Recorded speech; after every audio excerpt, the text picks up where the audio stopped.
The narcissist, or a stalker. Are they mentally unstable, or just a phase that they go through? That's the question today. In this video we'll be talking about narcissistic and stalker tendencies. Have you ever tried to end a dysfunctional relationship, but the person won't let go, and then, when you think it's over, then suddenly they are bombarding you with loving texts and emails, and have begun showing up at your social events and place of employment? It's like the high school boyfriend or girlfriend on steroids. For those who haven't experienced these kinds of behaviors before, the difference between affection and mental instability can be blurred. In fact, under the influence of the narcissist, we often normalize their abnormal conduct to the point that their psychopathic behaviors don't seem so bad after all. This is frightening in itself because it's a sign that we are losing the capacity of our rational thoughts. Notice how a narcissist loves and misses you so deeply that he or she can't go a minute without you. I invite you to come out of the peptide-induced haze and see what's going on. Think back to your past relationships and make some distinctions about your narcissistic partner's delusional behaviors. You will likely find you have a borderline, if not full-blown psychopath on your hands. Allow me to assist you in clearing up those blurred lines so you can get yourself to safety and begin the journey back to your old self.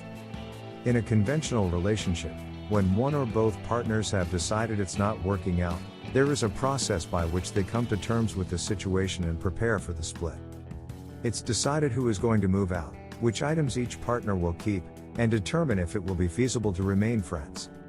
There may be second thoughts, some hesitations, which might lead to one of the parties contacting the other to make sure they aren't making a mistake.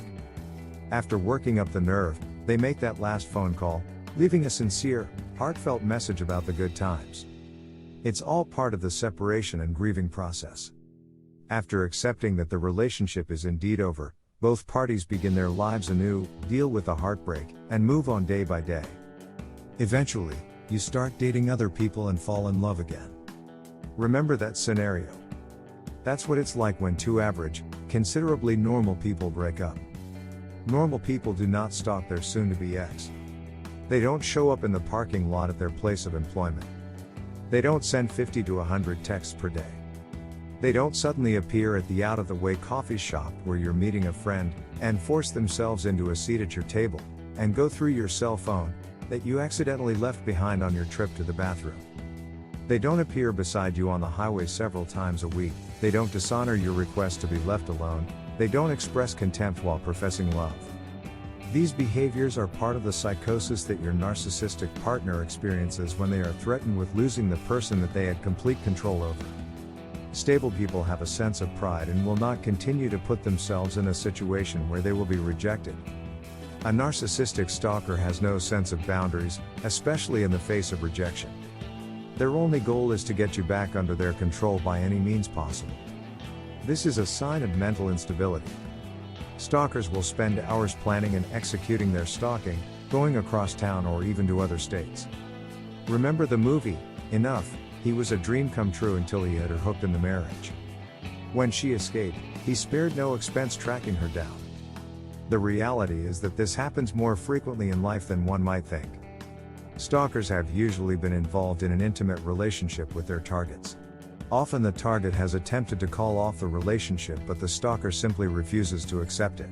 These stalkers suffer from personality disorders, including being emotionally immature, extremely jealous, insecure, have low self-esteem, and quite often feel powerless without the relationship.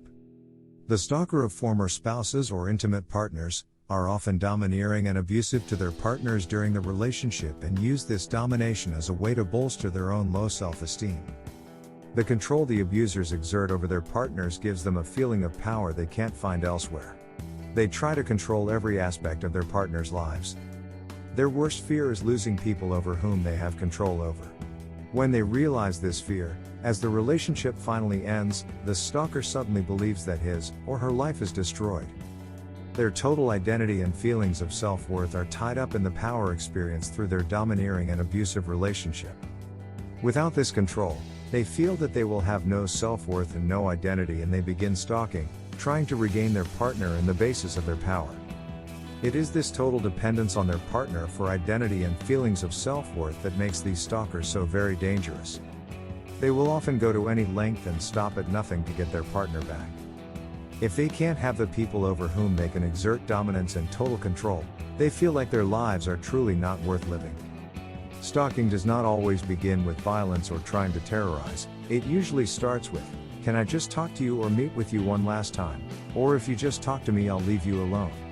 According to experts, he or she wants the victim back, and the victim won't come back.